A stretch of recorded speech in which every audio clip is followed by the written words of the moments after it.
দুর্যোগে বিধ্বস্ত ধূপগুড়ি একাধিক এলাকা। ধূপগুড়ির বিধ্বস্ত এলাকায় রিপাবলিক বাংলা। ক্ষতিগ্রস্ত হয়েছে ঘরবাড়ি, তছনছ হয়ে গিয়েছে গোটা গ্রাম। চারিদিকে ছড়িয়ে রয়েছে ক্ষতচিহ্ন। মাথার ছাদ হারিয়েছেন অনেকেই। ত্রাণ না পেয়ে হাহাকার দুর্গতদের মধ্যে। মেলেনি সাহায্য, কোনো খোঁজ নেয়নি প্রশাসন। সব হারিয়ে চোখে জল দুর্গতদের। আমাদের প্রতিনিধি অনুপম এই গোটা গ্রাম ঘুরে বিভিন্ন মানুষের ক্ষোভ বিক্ষোভ, তাদের এই মুহূর্তে মাথার ছাদ নেই, কোনো ত্রাণ নেই, কি বলছেন সেই গোটা প্রতিবেদনে শুধুই চোখের জল। দেখুন। সমাজের মেরুদণ্ড হচ্ছে শিক্ষা, আর শিক্ষক হচ্ছে সেই মেরুদণ্ডের অন্যতম কারিগর। অর্থাৎ যদি একটা ভালো সমাজ গড়তে হয় তাহলে সেই সমাজে শিক্ষার হার বাড়াতে হবে। আর এখানে সেই সমাজের একটা অংশ বিপর্যস্ত। কে পাশে দাঁড়ালো জানেন? দাঁড়ালো সেই শিক্ষকটা, যেই শিক্ষকটা সমাজ গড়ার কারিগর। মাস্টারমশাই, প্রথমে আপনার নাম জানবো এবং আপনি কোন স্কুলে পড়ান? আমার নাম হচ্ছে আমিনুর ইসলাম। আমি পার্শ্ববর্তী গদেরকুটি এসপি প্রাথমিক বিদ্যালয়ের প্রধান শিক্ষক। অবশ্যই আমরা সমাজ গড়ার কারিগর, কিন্তু আজকে মানুষ যাদেরকে গর্ব তারাই যদি না থাকে তাহলে গর্ব কি? আমরা যেটা শুরু করেছিলাম, যেটা আমাদের একটা ত্রাণ কালেকশন সেন্টার আছে, সেখানে ত্রাণ কালেকশন করছি। আমার কিছু প্রাক্তন ছাত্র, আমার কিছু ভাই ভাইস্তা এবং আমার কিছু ছাত্রছাত্রীর গার্জিয়ান, তাদেরকে নিয়ে সংগ্রহ করছি।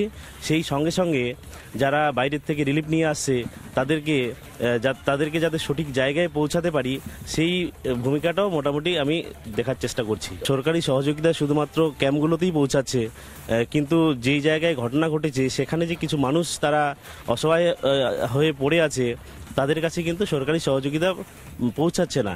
এই জন্য আমার সঙ্গে যারা বাইরে থেকে যোগাযোগ করছে তাদেরকে আমি সহযোগিতা করছি যে তাদের ত্রাণটা যাতে আমি সেই স্পটে যারা আছে তাদের কাছে পৌঁছে দিতে পারি। আপনাকে ধন্যবাদ জানানোর ভাষা নেই, তবুও রিপাবলিক বাংলার তরফ থেকে এইরকম প্রধান শিক্ষক বা এরকম শিক্ষক প্রত্যেকটা গ্রাম প্রত্যেকটা অঞ্চলে তৈরি হোক। ক্যামেরা দেবব্রত বসের সাথে অনুপম পাত্র, রিপাবলিক বাংলা। ধূপগুড়িতে দুর্গতদের ত্রাতা বিজেপি, অসহায়দের পাশে বিজেপির পঞ্চায়েত সদস্য। ত্রাণ নিয়ে দুর্গতদের সাহায্য বিজেপি পঞ্চায়েত সদস্যের। প্রশাসনিক গাফিলতির অভিযোগ বিজেপির পঞ্চায়েত সদস্য। এই মুহূর্তে গদেয়ারকুটি পঞ্চায়েতে দাঁড়িয়ে রয়েছি এবং আমার সাথে যিনি রয়েছেন এই গ্রামের, তিনি পঞ্চায়েত সদস্য বিজেপির। এই গ্রাম থেকে তিনি জিতেছিলেন। আপনি এই অঞ্চলের মানুষের ভোটে জিতেছেন, মানুষের পাশে আছেন?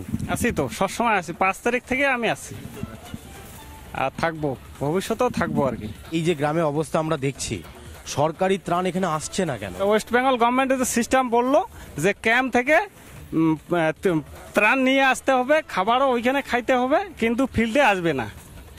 আর আজকে এইখানে কয়েকটা পরিবার আছে এখন পর্যন্ত, মানে গভর্নমেন্টের যে ত্রাণ এখনো খায় নাই, অন্য এখনো যায় নাই এইখানকার কয়েকটা পরিবারের। আমি এসডিও ম্যাডামের সাথে কথা বললাম, বিডিও স্যারের সাথে কথা বললাম ওইখানকার অফিসার আছে, ওরাই নিয়ে যাবে, আমাকে দিচ্ছে না।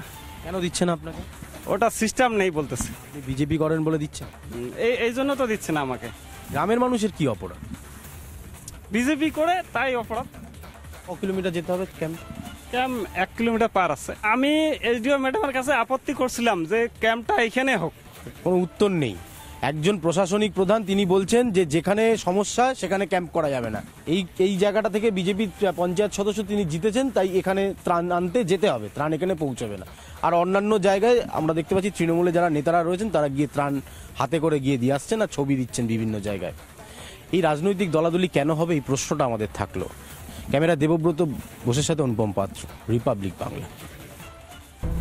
পুরনিয়োগ দুর্নীতি মামলায় ইডির নজরে দমকল মন্ত্রী সুজিত বসু। এই যে BC 88 সল্টলেক যে ব্লক রয়েছে তার অফিস, অর্থাৎ দমকল মন্ত্রী সুজিত বসুর যে অফিস, সেখানে ইডি আধিকারিকরা তারা সকাল 6টায় এসে পৌঁছেছেন। এখানে তার যাবতীয় ডকুমেন্টস খতিয়ে দেখছেন ইডির আধিকারিকরা।